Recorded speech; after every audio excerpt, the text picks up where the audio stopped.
Welcome to Nasdaq Trade Talks, where we meet with the top thought leaders and strategists in emerging technologies, digital assets, the regulatory landscape, and capital markets. As the financial sector evolves, blockchain technology is emerging as a transformative force, enabling secure, efficient, transparent financial operations. I'm your host, Jill Malandrino, and joining me for this special edition of Trade Talks is Congressman Zach Nunn, serving as the U.S. representative for Iowa's 3rd Congressional District, Marshall Hayner, CEO of Metallicus, and John Ainsworth, CEO of Bonifii. And we're here to discuss how blockchain is shaping the future of banking policy and services. We'll also highlight the onboarding of 80 credit unions into blockchain technology, discuss the implications for policy, and envision the next frontier for blockchain in the financial ecosystem. Additionally, we'll also cover Metallicus's acquisition of Bonifii and its implications for advancing identity and fraud solutions in the credit union sector. Gentlemen, it is great to have you with us. Welcome to Trade Talks. Congressman, let's kick it off with you. What is Congress's role in fostering innovation and creating supportive regulatory environment for blockchain adoption in the financial services space? Yeah, well, Jill, first of all, very good to be with you. You got two great leaders here, Marshall and John, as well as Will, who are practitioners of this every day. And let us first say, I think Congress's first role should be listening to our private sector partners who have been in the field, who have been practitioners of this, so we can start to provide like a real strong safety rails on what an environment can look like. One that is not regulatory overburdensome, but one that provides clear lanes so that blockchain can be successful right here in the United States. Now, I serve on two committees. The first is financial services. That gives us everything, particularly where some of the leaders are here in advanced blockchain technology, also our digital currencies and assets, and overview of the SEC and Treasury, and their work to do it from the executive side. The second committee I serve on is the Ag Committee, where we've got this group called the CFTC, really looking at the commodities digital asset space. This is a place to think of where new technology and innovation can use blockchain, particularly when it comes to things like cryptocurrencies. And I'll say the third committee I'm working on is on this China Commission. I think one of the things we should all be looking at is where are our near-peer competitors. And when it comes to blockchain, this is an area where the United States is not operating solely. We have some real competition coming out of Beijing. And I want to make sure that this doesn't follow the same runway that we saw with telecommunications. Look, I served for 20 years as a counterintelligence officer in those three-letter agencies, and we saw what Huawei and ZTE did to try and get into telcos and that infrastructure early on. This is the next big battle between Beijing and DC. Who's going to have a best format for people to be able to jump onto blockchain technology? Because the true rare, or I'll say most lucrative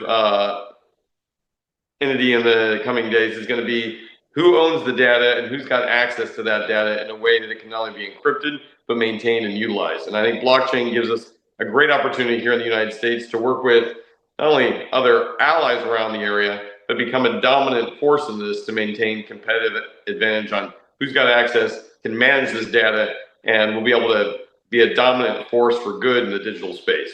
So with that, I'm looking forward to the conversation, the questions, the role of Congress.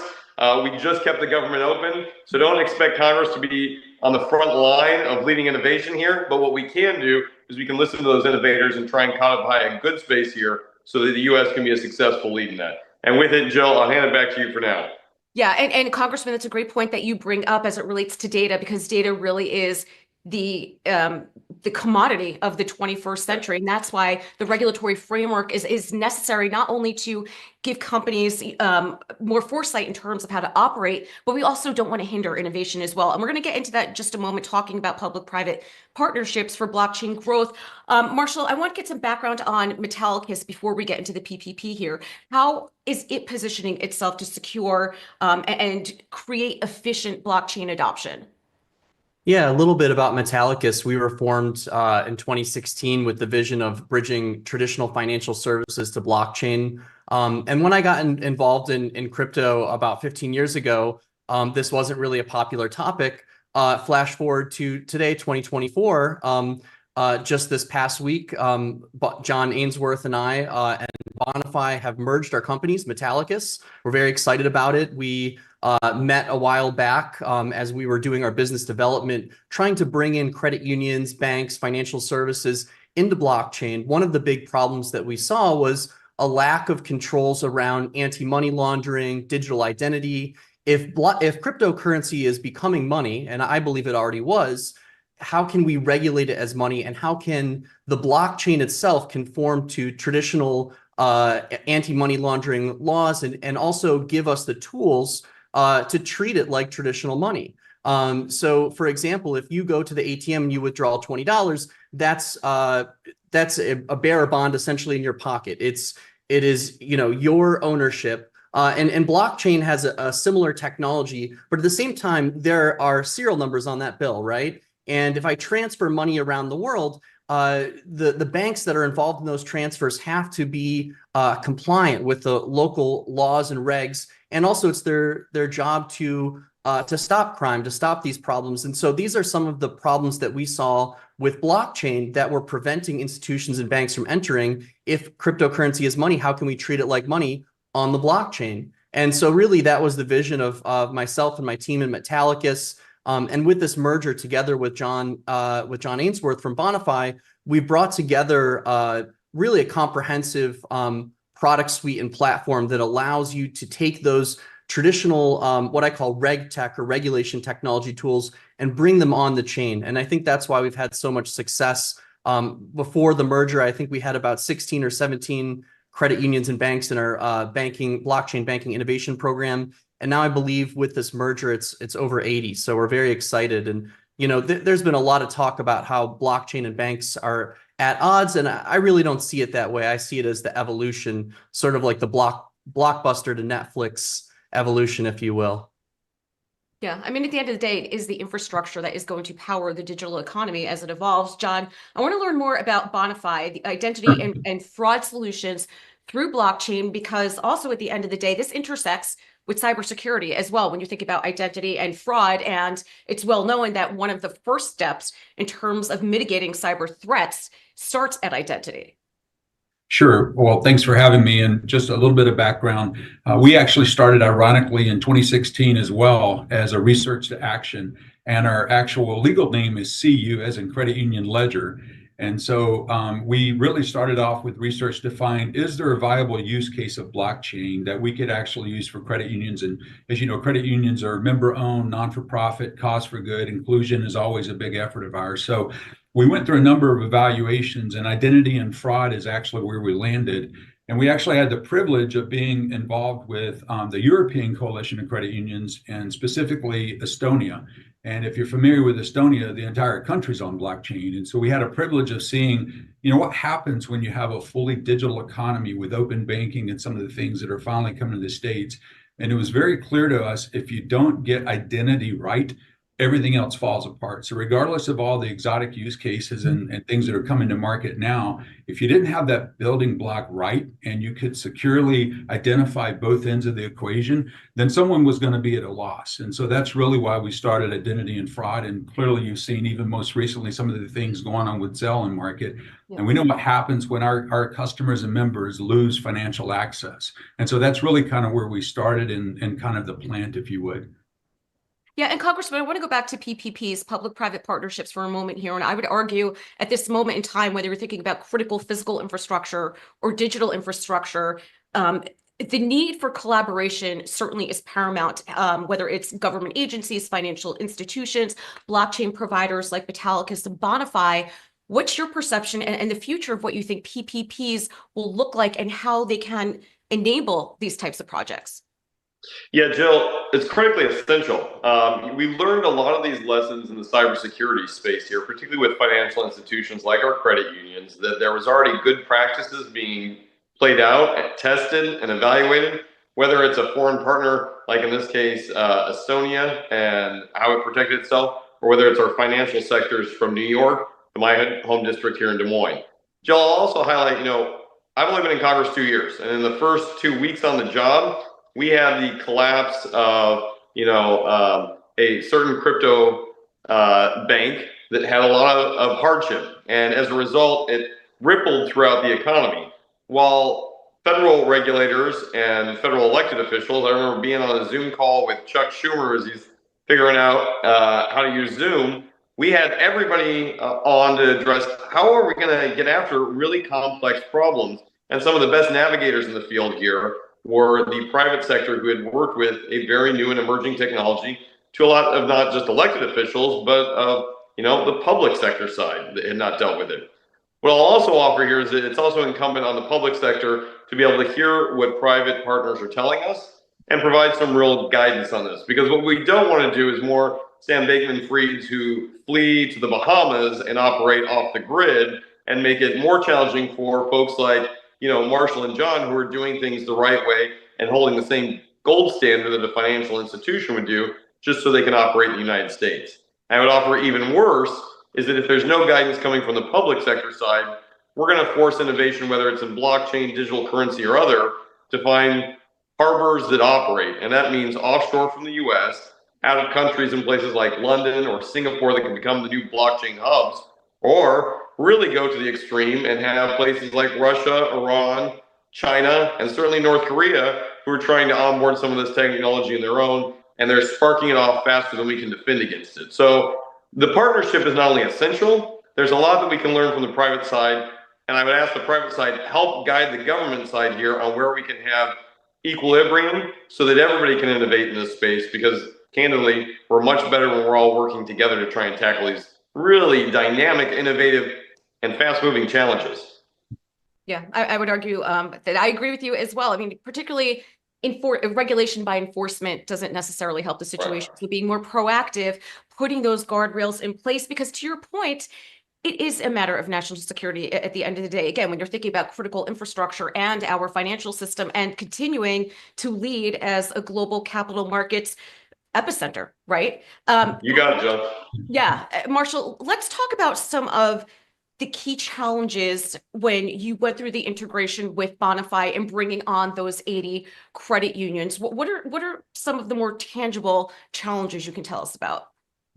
Yeah, so I would say, blockchain and banking have kind of been in two different camps for a while, where you have your MetalPay or you have your Coinbase or your Kraken, and you move your funds to that intermediary, and then you can go to the blockchain. We haven't really until what Metallicus and Bonifii are working on together have seen the ability for credit unions or banks to have this direct integration to the blockchain. And in order to get there, we need to have guardrails. We need to have better systems in place. And something that's not really talked about very often is I guess what blockchain can solve. People say, it's going to make banking better. Well, how is it going to make banking better? It's going to make faster transfers. We're going to eliminate counterfeit currency, which is something that's really hasn't been talked about a lot, but I think is incredibly valuable for our national security. The blockchain of yesteryears of 5 years ago, 10 years ago, is not really fit for the blockchain of 2025. The blockchain of 2025 is going to be private permission ledgers that can talk to the public ledger, but have controls, have safeguards in place. So for example, if you lose your private keys, can you get back into your wallet? Right? We've heard that story where somebody's lost their Bitcoin, the famous show Silicon Valley, where the guy's sorting through the dump trying to find his Bitcoin. It's funny until it happens to you. But if you lost your password to your bank, the bank could get you back in, right? And so some of these technologies are, the challenging technologies that we're building. If you had an issue, for example, you had an issue with Zelle where your account got hacked, guess what? The bank tells you, good luck. Well, Congress is looking into that, and I think other fintech players are looking into solutions for that. We looked into a solution for that, and the ability to track and trace real time with the ability to claw back and pull back funds or mark them fraudulent, where all parties can know simultaneously. That really was what Zelle or early warning systems was supposed to do, but I believe the blockchain fulfills that promise, and some of those technologies are the things that we're working on to make the banking experience better, to make the experience better for the credit unions, and also to bring the younger generation into the world of credit unions, because I think that there's an incredible atmosphere of community support. And I think that that's something that really aligns with the blockchain ethos, right? Of empowering your local community, being closer to your local businesses. And that's something that over the next 4 years, I'm very excited about. Seeing in America is kind of a resurgence of, focusing on America, and also how do we make these systems better? How do we bring a lot more faith back into the banking system, and also with cryptocurrency. Congressman mentioned Sam Bankman-Fried. He was a guy who kind of showed up that not many people like myself that have been here for a long time knew. He talked the talk, but at the end of the day, he didn't really do these things. And he took the business offshore. At Metallicus, we want to keep it onshore. We believe that building blockchain should happen in America. Silicon Valley is the home of software development, really globally. And all of the most interesting blockchain and cryptocurrency developments are happening here. So we believe there's a way you can play within the rules. You can build a better system than what we've had before. And we can ultimately create a better experience for consumers and merchants and businesses. Yeah, I mean, at the end of the day, it just democratizes access to financial services. And we're not only seeing that in the US, but of course, globally as well. We tend to think, I would say, very US or Western centric in terms of how can I trade this? What's its value? How can I hedge with it? But the fact of the matter is there's a couple billion people who are leveraging this type of infrastructure to create local micro economies or get alternative forms of capital or access to cross-border payments. So it's really the infrastructure that I think is exciting, because there's a lot of democratization of access to banking that we can do here in the US as well. And I think that's important that you pointed that out. John, what advancements in blockchain-based identity solutions do you foresee, and how will this impact the broader financial services industry? So great question. I think probably most immediate in the States on my mind is actually 1033 from the CFPB. I mean, that looks to be kind of open banking. My background was Visa, MasterCard for a long time. And so we kind of saw, you'd have these emerging technologies and they would finally come into the States. And if you think about that economy where I'm going to give permission as a consumer for my data to go from one authority to basically facilitate some other transaction, opening a new account or whatever, that digital identity becomes even more important, because you better make sure whoever I gave permission to is actually who they say they are. We better make sure that there's no, I'll say intrusion, if you would, to actually get to the intended destination. So for me, for that economy where everything's open, we have open API, we have open banking, that digital identity actually becomes very important. I think the other thing is, if you look at our universe for cooperatives, we have a term called shared branching. And for credit unions, it's basically a way to compete with some of the larger institutions, where if I went to a credit union in California, but I actually lived in Florida, I can make deposits or withdrawals because that's the convenience, right? I need to actually go into a physical location. Well, you can imagine the challenge with that of, I show up to a branch in California and they're like, well, who's John and how do we authenticate John and how do we know John is John? That's the one side. And then if we're actually sending money, well, how do I find the most efficient, safe way to actually get that money transferred? And so that's kind of a real world use case where we're looking at kind of how do these kind of all come together. That's why we're so excited about coming in Metallicus, because they have all the building blocks where we can facilitate that. But identity, again, and fraud is a great example. And I applied, you mentioned the gold standard, and that's really what we strive to, is how can you have that assurance that, for KYC and KYB, that we can absolutely verify that we've done the homework, but we've also protected that. So I don't just put all my data out there that it's going to be misused. And we all have breach fatigue. We read it every day, Mm-hmm. Congressman, let's wrap up the conversation with you. How does blockchain fit into the broader vision for modernizing financial policy and ensuring that American leadership is present in emerging technologies? One thing I'll say about this administration, if 1.0 serves as a guide, it's really benched on performance of the economy, the markets, and maintaining and fostering America in terms of leadership in the global capital markets. Is there broader support for advancing financial services policy and leveraging these emerging technologies? How do you triage what needs to be managed in terms of policy? Well, I think first and foremost, if anybody wants to dive into a new technology, this administration, this Congress, both the House and the Senate, have really prioritized what we can do in cryptocurrency. You're seeing it already in the subcommittees that are being established. French Hill, the chair of financial services, is making digital assets a huge part, a lead, if you will, to follow on Patrick McHenry's committee here to make digital assets a not only investment opportunity, but a daily exchange. And that requires not only blockchain, but a regulatory environment that allows it to be successful. Paired with that is coming out of this, as was mentioned, CFTC side. This is the guys out of Chicago, the commodity piece. How do we get new innovation coming in here? The Trump administration has made very clear that there's going to be a large opportunity for folks who want to dive into the cryptocurrency world. We're not going to make everybody be a Bitcoin, and meet those same standards on day one, that just crushes all innovation. So where can they come up and really find that they have an opportunity before they go into a SEC very strict monetary policy?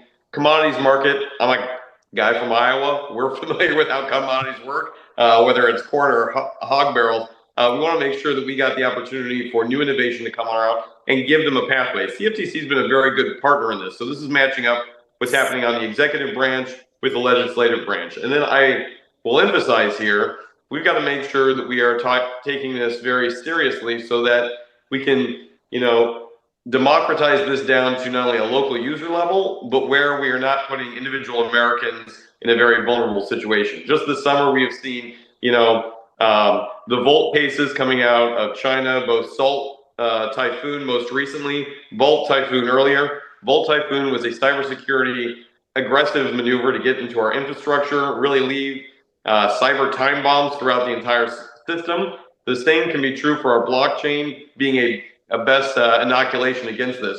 Because Salt Typhoon, which we've seen for the last 90 days here, isn't just targeting senior officials in the administration, the president, J.D. Vance, and others. Now they're pulling information from individuals. And the best the government has been able to provide is to say, hey, use Signal, use an encrypted app. It shouldn't be dependent on us as Americans to have to defend our data. There are new technologies out there. They're going to really not only safeguard this, but take it to the next level for a competitor who wants to break in.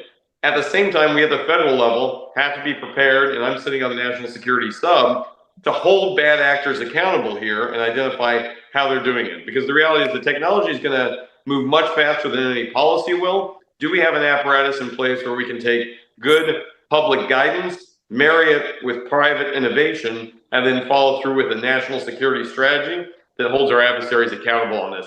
I think all three of these, and we've talked with the banking committee, are very much on board. There's your inside track on what we're looking at for at least the next 2 years. All right, Congressman, we're grateful for your service. And to all my panelists, appreciate your insight. Thanks for joining us on Trade Talks. I'm Jill Malandrino, Global Markets Reporter at Nasdaq. Thanks so much. Jill.